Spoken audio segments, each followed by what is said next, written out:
சுமார் 5 லட்சம் மதிப்புள்ள 550 கிலோ குட்கா மற்றும் கண்டெய்னர் லாரி பறிமுதல். டிரைவர் கைது, போலீசார் விசாரணை.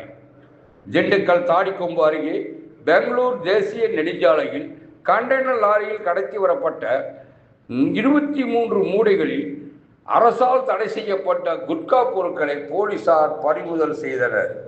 இது தொடர்பாக லாரி டிரைவரிடம் தீவிர விசாரணை நடைபெற்று வருகிறது. திண்டுக்கல் மாவட்டத்தில் போதைப்பொருள் கடத்தலை தடுக்கும் வகையில் மாவட்ட எஸ்பி ஜெயக்குமார் உத்தரவின் பேரில் அனைத்து பகுதிகளிலும் தீவிர வாகன சோதனை நடைபெற்று வருகிறது.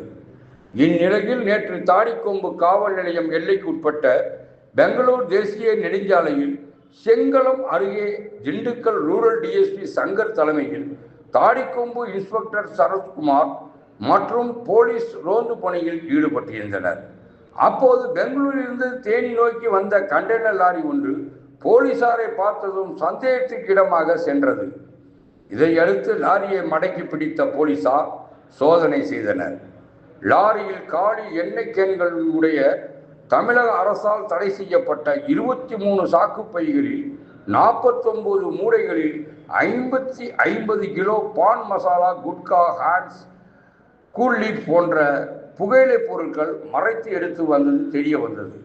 இதனை அடுத்து உடனடியாக போலீசார் 550 கிலோ புகையிலை பொருட்களை லாரியும் பறிமுதல் செய்ததுடன் லாரி டிரைவர் சுப்பிரமணியை கைது செய்து விசாரணை மேற்கொண்டு வருகின்றனர். லாரி ஓட்டுநர் பெரம்பலூரைச் சேர்ந்த சுப்பிரமணி, வயது 45 என்பது தெரிய வந்தது. இவரிடம் இந்த குட்காவை யார் கொடுத்தார்கள், யாருக்கு கொண்டு சென்றார், இதற்கு பின்னணியில் உள்ள கும்பல் யார் என்பது குறித்து போலீசார் தீவிர விசாரணை நடத்தி வருகின்றனர். பறிமுதல் செய்யப்பட்ட புகையிலை பொருட்களின் மதிப்பு 4 முதல் 5 லட்சம் ஆகும். இது குறித்து மாவட்ட போலீஸ் சூப்பரண்ட் ஜெயக்குமார் கூறுகையில், பள்ளி மற்றும் கல்லூரி பக்கத்தில் இருக்கும் கடைகளில் புகையிலை விற்பவர்கள் மீது கடுமையான நடவடிக்கை எடுக்கப்படும் எனவும், தடை செய்யப்பட்ட குட்கா புகையிலை பொருட்களை கடத்துபவர்கள் மீது கடுமையான நடவடிக்கை எடுக்கப்படும் என மாவட்ட போலீஸ் சூப்பரண்ட் ஜெயக்குமார் எச்சரித்துள்ளார். இன்று அதிகாலை நமக்கு கிடைத்த ரகசிய தகவலின் பேரில் தாடிக்கொம்பு காவல் நிலையத்து எல்லைக்கு உட்பட்ட செங்குளம் ஜங்ஷனில் வாகன சோதனை ஈடுபடுறாங்க. அப்போ இந்த கண்டெய்னர் லாரியை பிடிச்சு அதில் சோதனை இடும்போது அதில் இந்த 550 கிலோ குட்கா பொருட்கள் கடத்தி வரப்பட்டது தெரிந்தது. ஸோ அதுதான் அந்த குட்கா பொருட்களும் லாரியும் பறிமுதல் செய்யப்பட்டுள்ளது. இந்த லாரியை ஓட்டி வந்த சுப்பிரமணி, பெரம்பலூரை சேர்ந்தவர், அவரும் இப்போதைக்கு கைது செய்யப்பட்டுள்ளார். விசாரணையில பெங்களூர்ல இருந்து இது அந்த எம்டி கேன் எடுத்துக்கிட்டு கொச்சின் வரைக்கும் போகுது. அதுல இந்த திருட்டுத்தனமா இந்த குட்கா பொருளை எடுத்துட்டு இவங்க தேனி வழியா போறாங்க. எங்க அவங்க சப்ளை பண்ண போறாங்க அப்படின்றது எங்களுக்கு தகவல் கிடைத்திருக்கிறது. அதே போல வண்டியின் உரிமையாளர் இவர்கள் மேல் நடவடிக்கை எடுக்க தனிப்படையினர் முயற்சி செய்து வருகிறார்கள்.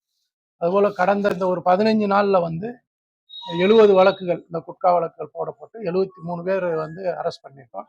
அதுல 957 கிலோ குட்கா பொருட்கள் கைப்பற்றப்பட்டுள்ளது. ஸோ அதுபோல கடந்த ஒரு 15 நாளாக கஞ்சா வழக்குகளும் இந்த 80 வழக்குகள் போடப்பட்டு 102 பேர் கைது செய்திருக்கிறோம். 15 கிலோ கஞ்சா இதுவரை பறிமுதல் செய்யப்பட்டுள்ளது. அதுபோல இந்த போதைப் பொருட்கள், குட்காவோ கஞ்சா பொருட்களோ பயன்படுத்துவதில், அதாவது இந்த மாதிரி விற்பனை செய்வது, வைத்திருப்பது கண்டிப்பாக கடும் நடவடிக்கை நம்ம திண்டுக்கல் மாவட்டத்தில் எடுக்கும். பள்ளிக்கூடத்துல 100 யார்ட்ஸ்ல எதுவுமே புகையிலை பொருட்கள், ஈவன்ஸ் பீடி, சிகரெட் கூட விற்பனை செய்யக்கூடாது. ஸோ அது நம்ம ஸ்ட்ரிக்டா இது பண்றோம். அப்படி ஏதாவது அந்த பள்ளி அந்த விற்பனை செய்தால் அவங்க மேல வழக்கு போட்டு அந்த ஷாப்பை கூட சீல் பண்றோம். இதுதான் நான்